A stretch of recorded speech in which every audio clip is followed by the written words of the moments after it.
please sit down. Oh, Now, moving on oral. Okay. As I said, oral, katong akong giingon ha. Uy, si Ben, wala pa. Katong exam na to. Katong magpagkapit yung exam, you go to my office. After, kung kano sa inyong time, hapon ha.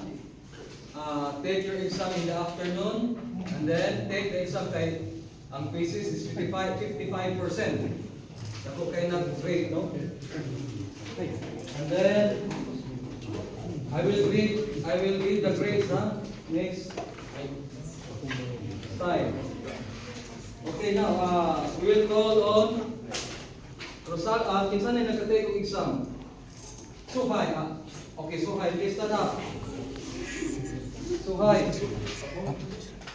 Okay, this is a question, ha? An answer. Okay, anatawa nihongo ga hanashimasu ka? Ay, paano si Mas?